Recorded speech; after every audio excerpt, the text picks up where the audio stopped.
مثال کے طور پر لکھنؤ کی گرمی سے کون واقف نہیں ہے؟ اور میں اس بات کا عادی تھا کہ دن کا اکثر حصہ میں ایئر کنڈیشن روم میں گزارتا تھا. یہاں صورتحال میرے لیے اتنی سخت ہو گئی تھی کہ بسا اوقات اس شدید گرمی میں، ابھی مجھے نہیں معلوم کہ اس کیمپس کے انفراسٹرکچر کا کیا، اس کی کیا صورتحال ہے. اس وقت وہاں جو ایک مارکیٹ ہے، مارکیٹ کہتے ہیں اسے، اس کے قریب ایک اے ٹی ایم ہوا کرتا تھا. ابھی بھی اس اے ٹی ایم میں ایئر کنڈیشن بھی تھا. ابھی بھی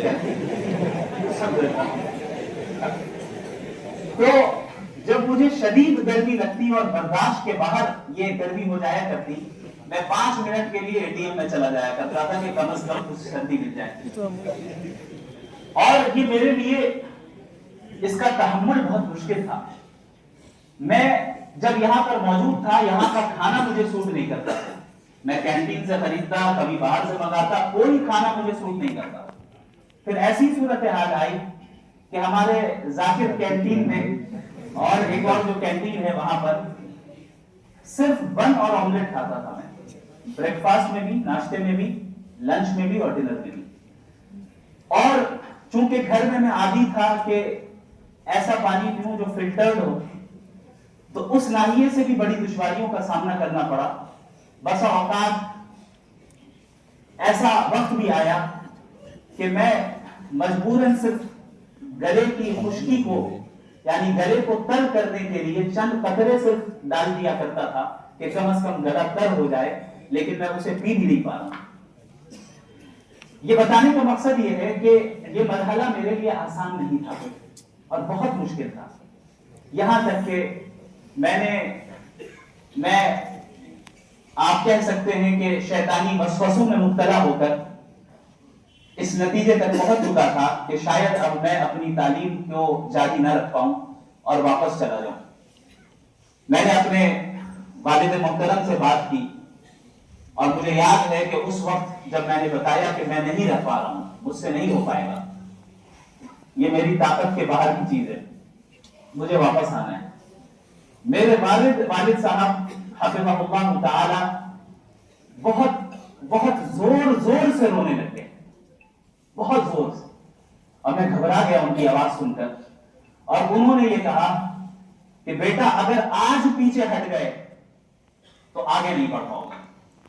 یہ وہ جملہ تھا جو آج تک میرے کانوں میں گونجتا ہے، اور یہ وہ جملہ تھا جس نے مجھے تیار کر دیا کہ اس دین کی خدمت کے لیے اور اس دین کی تعلیم حاصل کرنے کے لیے انشاءاللہ تعالی اب میں آخری حد تک جاؤں گا انشاءاللہ.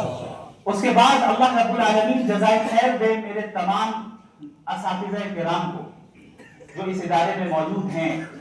بعض اس دنیا سے رخصت ہو گئے، اللہ ان کی قبروں کو منور فرمائے، اور جو موجود ہیں اللہ ان کی عمر میں صحت اور ایمان کے ساتھ، عافیت کے ساتھ برکت عطا فرمائے. ان حضرات نے بالکل اس طرح معاملہ کیا جس طرح گھر میں والد معاملہ کرتا ہے. اتنی شفقت کے ساتھ پیش آتے تھے اور اتنی توجہ دیتے تھے کہ مجھے اس بات کی قدر ہوئی کہ بھئی میں جس ادارے میں رہتا ہوں یہ ادارہ کوئی معمولی ادارہ نہیں ہے، بلکہ یہ ادارہ ایک مقصد کے تحت بنا ہے.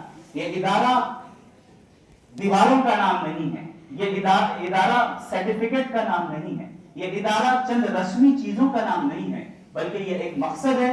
اور اس مقصد کو حاصل کرنے کے لیے ہمارے اساتذہ کرام دن رات جدوجہد کرتے ہیں بغیر کسی دنیاوی غرض کے. یہ کوئی معمولی خدمت نہیں ہے. اس کا اندازہ صحیح معنی میں اس وقت ہوگا جب آپ لوگوں کو دنیا کا ایکسپوجر ملے گا، جب آپ اس ادارے سے فارغ ہو کر جائیں گے اور الگ الگ لوگوں سے ملاقات کریں گے. آپ یہ دیکھیں گے کہ ہر جگہ، ہر میدان میں صرف اس بات کی کوشش ہے کہ ہم کمرشل انداز کیسے نافذ کریں. ہمیں کمرشل بننا ہے. کوئی ایک منٹ بغیر پیسے کے دینے کے لیے تیار نہیں ہے. ہمارے اساتذہ کرام جو اس ادارے میں دن رات محنت کرتے ہیں اور ایسی صلاحیتوں کے ساتھ ہیں جو صلاحیتیں عموماً ان کمرشل انڈسٹریز کے لوگوں کو حاصل نہیں ہیں، اس کے باوجود ہمیں وہ وقت دیتے ہیں، اس کے باوجود ہماری وہ فکر کرتے ہیں، ہماری رہنمائی کرتے ہیں. یاد رکھیں اس سے بڑی نعمت اس وقت آپ لوگوں کو کوئی اور بڑی نعمت، اس سے بڑی نعمت آپ کو حاصل نہیں ہو سکتی. ضروری یہ ہے کہ ہم اس نعمت کی قدر کر لیں.